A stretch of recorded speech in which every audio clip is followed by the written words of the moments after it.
মাশাআল্লাহ তাবারাক রহমান। আবারও ভয়াবহ বন্যার কবলে সৌদি আরব। ভারী বৃষ্টিতে তলিয়ে গেছে দেশটির অধিকাংশ শহর। সড়ক এখন হাঁটু পানির নিচে। সৌদি আরবের বেশ কিছু গণমাধ্যমের বরাত দিয়ে এ তথ্য জানিয়েছে আলজারিয়া ভিত্তিক সংবাদ মাধ্যম আল নিউজ 24। প্রতিবেদনে উল্লেখ করা হয়েছে, মঙ্গলবার থেকে সৌদি আরবের বড় শহরগুলোয় জারি করা হয়েছে সতর্কতা। এর মধ্যে পবিত্র নগরী মক্কা ও মদিনা সহ পশ্চিমাঞ্চলীয় শহরগুলোয় জারি করা হয়েছে রেড অ্যালার্ট। রাজধানী রিয়াদ সহ দক্ষিণাঞ্চলীয় প্রদেশ আসির ও জাজানে অরেঞ্জ অ্যালার্ট জারি করেছে ন্যাশনাল মিটিওরোলজি সেন্টার। নিম্নচাপের ফলে ভারী বৃষ্টিপাত হচ্ছে, যা অব্যাহত থাকবে আগামী কয়েকদিন। তাই হাই লেভেল অ্যালার্টের আওতাভুক্ত এলাকাগুলোয় জনসাধারণকে উপত্যকা ও নিচু এলাকা থেকে সরে যাওয়ার নির্দেশ দেওয়া হয়েছে। পাশাপাশি সেফটি গাইডলাইন অনুসরণের অনুরোধ জানিয়েছে স্থানীয় প্রশাসন।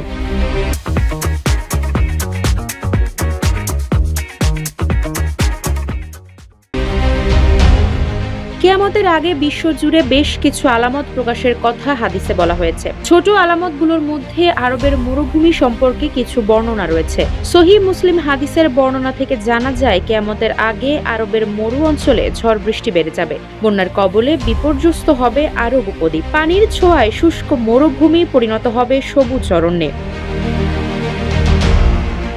হাদিস বিশারদদের মতে এই হাদিসের মাধ্যমে আরব বলতে গোটা আরব উপদ্বীপকে বোঝায়। এর মধ্যে সৌদি আরব ছাড়াও কুয়েত, বাহরাইন, কাতার, সংযুক্ত আরব আমিরাত, ইয়েমেন ও ওমান রয়েছে। সাম্প্রতিক সময়ে পুরো উপদ্বীপ জুড়েই লক্ষ্য করা গেছে আবহাওয়ার পরিবর্তন। এর আগে চলতি বছরের শুরুর দিকে সৌদি আরবের বিভিন্ন অঞ্চলে অস্বাভাবিক বৃষ্টিপাতের কারণে বন্যা পরিস্থিতির সৃষ্টি হয়েছিল। সে সময় দেশটির আবহাওয়া বিভাগ জানিয়েছিল, গত কয়েক দশকের মধ্যে এমন দুর্যোগপূর্ণ আবহাওয়া আগে দেখা যায়নি। রাজধানী রিয়াদ সহ মক্কা, জেদ্দা, তাবুক এবং আল বাহারের মতো অঞ্চলগুলোতে প্রবল বৃষ্টিপাতে সড়ক সংযোগ বিচ্ছিন্ন হয়ে গিয়েছিল। বিশেষত মক্কা অঞ্চলে পরিস্থিতি ভয়াবহ আকার ধারণ করে। অনেক এলাকায় ঘরবাড়ি ও গাড়ি পানিতে ডুবে যায়। জেদ্দায় বিমানবন্দর থেকে ফ্লাইট বাতিল করা হয়। শিক্ষা মন্ত্রণালয়ে স্কুল কলেজ বন্ধের ঘোষণা করা হয়েছিল। সরকারি বেসরকারি কর্মীদের বাড়ি থেকে কাজ করার নির্দেশও দেওয়া হয়েছিল।